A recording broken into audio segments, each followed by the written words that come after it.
mga kagulay, maglilinis lang po tayo ng tahanan ng ating mga alaga. Gaya po nito, kahit mga may cat litter po sila, gawa ng tulad po niyan, dumurumi rito. At maglalagay po tayo ng isang maliit na cat litter box dito na ano lang, maliit para sa kanila. Kasi na-train na po siya, kaso sa dahil siguro maliit. At yan ang sakripisyo po ng pag-aalaga, pero kailangan po natin gawin. Dahil para na rin po sa ating mga alaga sa gulayan. Di ba, Pulot? Pulot. Nagwalis na po ako at babasahin ko lang muna babasahin ko lang po muna. At gaya na sinabi nga, dapat naka-gloves po tayo, pero hindi po tayo sanay. At hindi naman po tayo nandidire, gawa ng mga alaga natin yan, kahit dumi. Hahawakan po natin. Bagamat yung safety ng atmisan, sinasabihan po tayo pag safety.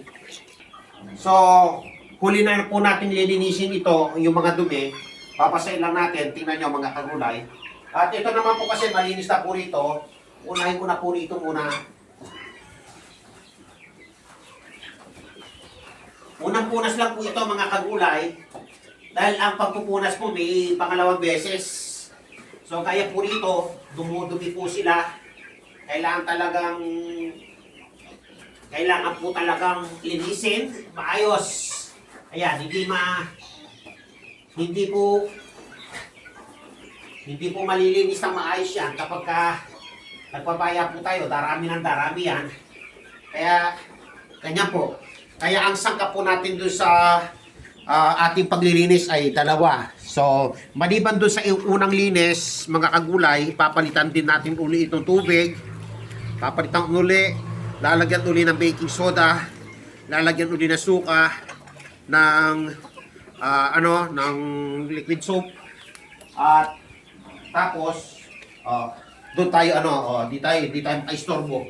Ayan po, tingnan niyo yung ginagawa ni Pulot na malasakit doon sa mga tinatapong pusa. So, pasensya na po doon sa mga nanonood. Ako po dahil mga alaga ko to, kahit dumi nila, talagang kaya kong sakripisyo po talaga eh. Ganyan po talaga. Tulad po nito, dumi. Talagang nasanay po ako sa ganitong paglilinis. Panatag ako, mas malinis, kahit dumi. Mga alaga ko po yan eh. Ayan po.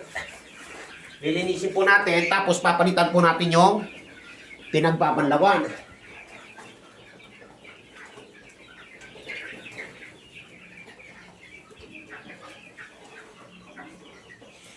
At mag-isa-basahan mga kagulay, iba po yung pinagpunas po natin ng unang punas, iba po yung gagamitin natin sa second na punas.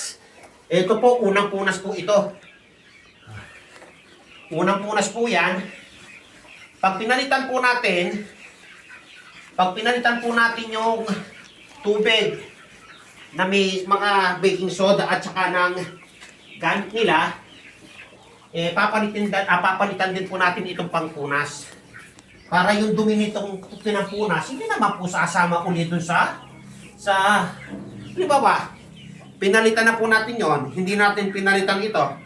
Wala rin, yung dumi nito sasama. Kaya ganun po talaga, sakripisyo. Kaya nagpapasalamat nga ako. May mga tao talagang may nagmamalasakit sa mga pinagtatapong pusa. Mga munting nilala. So after nito, pakakainin po natin. After pakainin, gagamutin po natin si Precious. Gagamutin po natin yung isa sa itinapon. So tingnan nyo naman po yung dumededi kay Pulot. Paano mo namang hindi ipagluluto ng baka yan? Ang ulam po nila ngayon ay baka. Ang baka lang nasa 700 plus yata yung kilo. 700 plus. Baka po yun dito kasi mahal po yung baka. Kahapon ang kinain po nito mga kagulay dahil i-upload ko ito sa YouTube. Kung titignan nyo yung gulayan sa paaralan, ang pinakain ko po rito, tuna belly.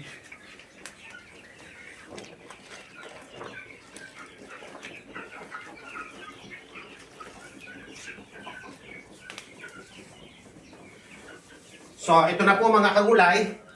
Last punas na to last punas na to doon sa unang punas. Pagkatapos, papalitan na po natin ito.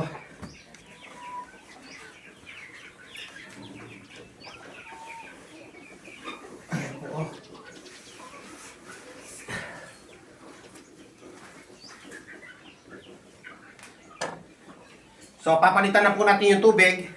Papalitan po natin ito. At bago po natin itapon yung tubig, lalabhan na po natin ito at babanlawan sa huling ano. So, yan po. So, napakaganda po ng cat litter na to. Talagang buko siya. Ito yung sa nagustuhan ko dun sa mga lahat ng nasubukan kong sun na inilalagay sa lalo na mga kittens pa yung dumudumi pero ang gandang kunin. Yan ang sakripisyo na nag-aalaga mga kagulay. Hindi basta-basta.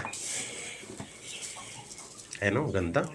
Tapos dadagdagan ko po ito ng box, ng sun.